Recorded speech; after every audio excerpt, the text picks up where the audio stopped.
拉姆納拉揚拉姆 Ram Narayan Ram。要真正地練習冥想，內心必須首先燃起一種渴望。只有當這種渴望覺醒時，我們才應進入冥想狀態。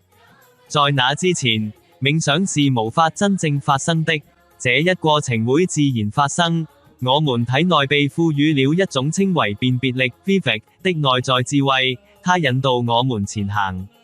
正是這種智慧告訴我們，當問題出現時，當苦難來臨時，當錢財匱乏時，當死後得不到解脫時，當未實現救贖或遭遇疾病時，這些都是信號。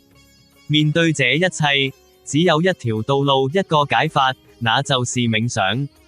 它是所有疾病的唯一疫苗。為此，我們無需前往森林、山中、洞穴，也無需離家或捨棄父母。你所要做的，僅僅是在入睡前，獨自靜坐冥想，在冥想中入睡即可。看看大壺節 Kumbh Mela 1億名苦行僧齊聚一堂。他們為什麼而來？他們沒有自己的責任嗎？他們放下個人事務，只為傳播精神智慧。但我們要問，真的存在所謂不同的宗教嗎？每個人出生時就擁有宗教的本質。那麼，為什麼地球上會出現如此多的宗教？我們都是由5大元素構成的，我們攝取依靠這些元素生存。這些苦行僧聲稱，想成為聖人就必須離家出走，脫離社會，拋棄父母和一切責任。這是什麼樣的宗教？又是什麼樣的人類？這種人永遠無法獲得解脫或救贖。無論一個人多麼偉大地修行，我們清楚地說，他們之中沒有一個會獲得解脫 moksha 或自由 mukti。他們是社會的敵人，是自然的敵人。那些所謂的宗教領袖，常去寺廟清真寺、教堂的人們，他們是對宗教、社會、國家、大自然，甚至天空的敵人。請明白，解脫與死亡是兩件完全不同的事。每一個出生的人終將死去，但死亡不是解脫。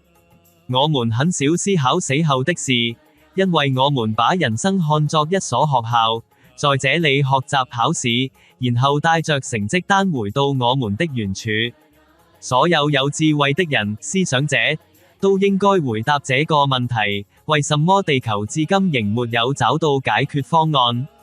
誰會帶來這個解決方案？我們建立的社會體系，即我們今天所處的位置，對任何人都沒有真正的益處。如果哪怕一個人能誠實地說，是的，這個社會制度讓我受益，我們願意傾聽。但真相是，這套體系只帶來毀滅，它漏洞百出，根本不可能實現真正的和平。因此，如果你想真正了解大自然，想讓自己的人生走上正軌，就必須與我們偉大上師所賜予的種子咒語 Ram Narayan Ram 建立連接。這個咒語揭示了人生的真實道路。無論你生活中遭遇何種問題或困境，通過念誦此咒語，解決方案將自然顯現。所以，不要再浪費時間，立即與 Ram Narayan Ram 連接。從地球誕生至今，人類仍未找到終極解法。我們每個人都有責任 Dharma 去引導誤入歧途者回歸正道。